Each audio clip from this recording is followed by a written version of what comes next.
তারপরে যে কলা মলা যা আছে এপ্রিয়ন যা যা আছে এটা যে তাদেরকে বিক্রি করতেছেন না ওই মূল্যটা একটু আমার লেখা দেন।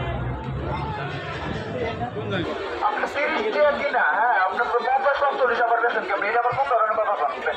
আপনি এইটা ওইটার ভিতরে ঢুকাই দিবেন, আপনার যদি দরকার হয় আপনার ওইটা মিলাই বেচবেন, ওইটা না নিলে তো আপনার কিছু করার নাই।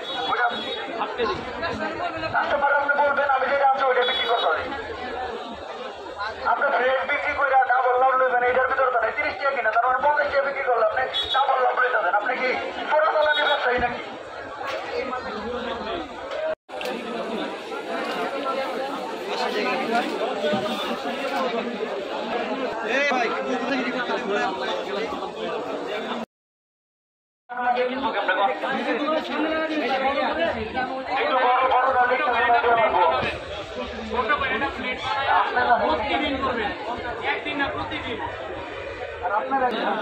আপনারা নিজেরা যদি ঠিক না হন আমরা কয়দিন এই সামনে সুবিধা দিব। আপনি যে 10 টাকা বেশি বিক্রি করতেছেন, আপনি কিন্তু কয়দিন পরে যে সংবাদ মাধ্যমে বলবেন যে বাজারের দাম অনেক বেশি, কিন্তু বেশিটা কেন হইতেছে? আমরা সুযোগ করে দিতেছি এই কারণে বেশিটা হইতেছে। এখন আমি যদি ঠিক হয়ে যাই আমি আপনার ছোট্ট একটা কথা বলি, আপনি এখন বাজারে ধরেন উনি বেচে 40 টাকা, আপনি 50 টাকা বেচেন, আমার কোনো সে নাই, কিন্তু আপনি যেটা বেচতেছেন আপনি আপনার তালিকাটা আমরা কোনো ফিক্স করে দিতেছি না, যা বেচতেছেন এটাই আপনি বেশি বেচেন আমার সে নাই,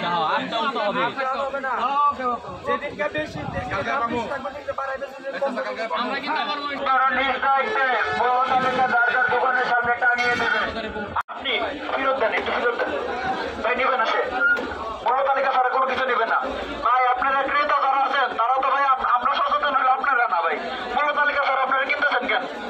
বড় তালিকা জোড়াবেন তারপরে কিনবে ভাই, বড় তালিকা জোড়া ভাই। বোনরা কেউ মূল্য তালিকা ছাড়া পণ্য কিনবেন না, কেউ পণ্য মূল্য তালিকা ছাড়া পণ্য কিনবেন না। মূল্য তালিকা জোড়ান কাকা, মূল্য তালিকা জোড়ান, মূল্য তালিকা জোড়ান, তাড়াতাড়ি মূল্য তালিকা। যে দামে মূল্য বিক্রি করেন আপনার তো নির্দিষ্ট বুঝে দিতেছেন না যে ওই দামে মূল্য বিক্রি করেন, বলতেছেন মূল্য তালিকাটা জোড়ান, মূল্য তালিকা জোড়ান, জোড়ান তাড়াতাড়ি।